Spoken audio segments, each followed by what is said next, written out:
তো দীঘা গিয়ে আমরা এত ইউটিউবের ভিডিও দেখে এত রিসার্চ করে গেছি, তাও কিন্তু আমাদের কাছে স্টেশনের ওখানে একটা স্ক্যাম হয়ে গেছে বন্ধুরা। তো আমরা এখন চলে এসেছি মালদা স্টেশনে, এখন বাজে 10:30।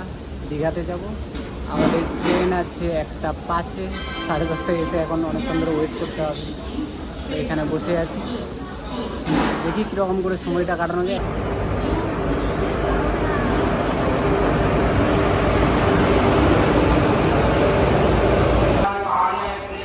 এই যে আমরা যাচ্ছি আমাদের S7 কোচে, S6-7 আছে 58 সাইড। এই যে এটা আমরা এখন আমাদের সিটে চলে এসেছি। এই যে এখানে একটা, আর এই যে আর এখন টাইম হয়েছে 1:26, যেখানে ট্রেন ছাড়ার কথা 1:05-এ। অলরেডি 21 মিনিট লেট, আরও মনে হয় 10 মিনিট পরে ছাড়বে।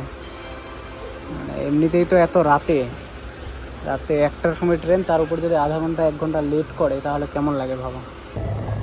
এই জায়গাটা হচ্ছে বাগনান, আর জায়গাটা তো পুরো গাছে ভর্তি। অনেকক্ষণ ধরে দেখছি, তো ভাবলাম যে একটু ফুটেজ রেকর্ড করছি। পুরো এরকম জঙ্গলে ভর্তি, গাছে ভর্তি, আর জায়গাটি সব থেকে। আর নারকেল গাছে তো পুরো একদম ভর্তি, মনে হচ্ছে কেরালা চলে এসেছে। ফাইনালি এখন আমরা দীঘাতে পৌঁছে গেলাম, আর এখন টাইম হচ্ছে 11:50। রাতে টাইম ছিল 1:05-এ, মালদা থেকে আধা ঘন্টা লেট ছিল, বাট এখানে টাইমের 5 মিনিট আগে পৌঁছে দিয়েছে।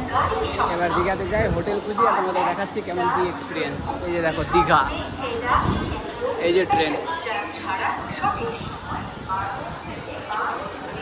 আর এখানে স্টেশনে নামতে নামতে একটা জিনিস লক্ষ্য করতে পারছি, যে এখানে যে হাওয়া বলছে, হাওয়াটা অনেক ঠান্ডা। এবার জানি না অনেক গরম, যে সমুদ্র পাশের জন্য নাকি এমনিতে হাওয়া বলছে ঠান্ডা ঠান্ডা। চলো যাই, দেখি কেমন এক্সপিরিয়েন্স। দীঘা স্টেশনে ভিড় দেখতে পাচ্ছ কেমন, এখন ট্রেন এসছে। আর ওয়েদার তো প্রচুর গরম, রোদ করছে অনেক, শুধু জাস্ট বাতাস করছে বলে ঠান্ডা, তাহলে প্রচুর গরম। আর সবাই দীঘা ঘুরতে এসছে।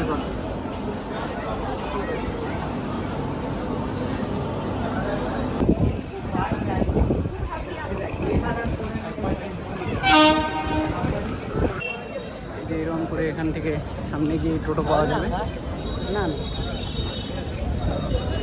এরকম ওদের পাল্লায় না পড়ে, কারণ ওদের হোটেলের সঙ্গে লিঙ্ক থাকে। 10 টাকাতেই ঘোরাবে, কিন্তু ওখান থেকে কমিশন নিয়ে নেবে। তার থেকে বেটার একটু সামনে এই যে চলে গেলে এখান থেকে এমনিতে বলে 10 টাকা দিয়ে যাওয়া যাবে, যেখানে যাবে ওখান থেকে নিজে হোটেল খুঁজে তারপরে থাকার ব্যবস্থা হবে। এখান থেকে বাইরে বেরিয়েও অনেক হোটেল পাবে, অনেক রোজার পাবে, অনেক টোটোওয়ালা পাবে। না না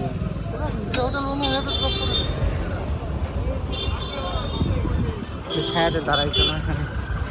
স্টেশনের সামনে থেকে এবার জাহাজবাড়ি যাচ্ছি, টোটোতে দুজনের 30 টাকা ভাড়া দিচ্ছি।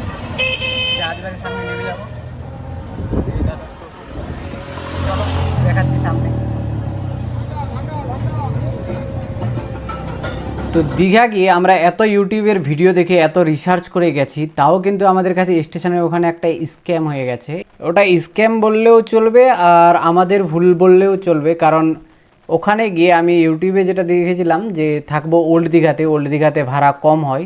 তো সেখানে আছে জাহাজবাড়ি একটা হোটেল, কিন্তু আমি ওই হোটেল না বলে ওখান থেকে টোটো নেওয়ার সময় বলেছি জাহাজবাড়ি যাব। এবার এই যে এখানে যে ফুটেজটা দেখছো, এটা কিন্তু জাহাজবাড়ি, কিন্তু এখানে শো হয় এটা এটা একটা কফি হাউস, অনেক কিছু এখানে আছে। তো এবার টোটোওয়ালাও আমাকে জিজ্ঞেস করেনি যে কোন জাহাজবাড়িতে যাবে। তো আমি ভাবছি যে সেই হোটেলের কাছেই হয়তো যাচ্ছি, তো সেই হোটেলের কাছে না নিয়ে গিয়ে আমাকে এখানে পৌঁছে দিয়েছে। আর এই যে এখন ফুটেজটা দেখতে পাচ্ছ, আমরা ওই জাহাজবাড়ি থেকে এবার যাচ্ছি ওল্ড দীঘা জাহাজবাড়ির হোটেলের কাছে। আর এই যে সামনে এই বিল্ডিংগুলো দেখতে পাচ্ছ, এটা হচ্ছে অ্যাকচুয়ালি তৈরি হচ্ছে ওখানে জগন্নাথ ধাম। তো প্রচুর জোরসোরে কাজ চলছে, দেখতেও ভালোই লাগছে। ভেতরে ঢুকতে পারিনি, বাইরে থেকেই রেকর্ড করেছি, কিন্তু খুবই সুন্দর লাগছিল। তো আমরা এখন চলে এসেছি ওল্ড দীঘাতে, আর ওল্ড দীঘাতে এসে এই রুমটা নিয়েছি। রুমটা দেখাচ্ছি ভালোভাবে, এই যে রুম, আর এটা হচ্ছে ফার্স্ট ফ্লোরে। রুমের সাইজ খুব একটা বড় না, ছোট। এদিক দিয়ে জানলা দিয়ে এরকম দেখা যায়, আর এখান থেকে সামনেই হচ্ছে ওল্ড দীঘা বিচ। বাথরুম, বাথরুমটা অনেকটাই ছোট, ঠিক আছে। এখানে একটা টি টেবিল, ছোট মতো কভার দেওয়া আছে।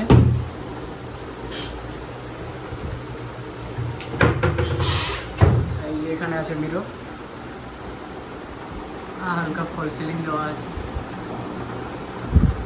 এই রুমটার ভাড়া হচ্ছে জাস্ট 500 টাকা পার ডে।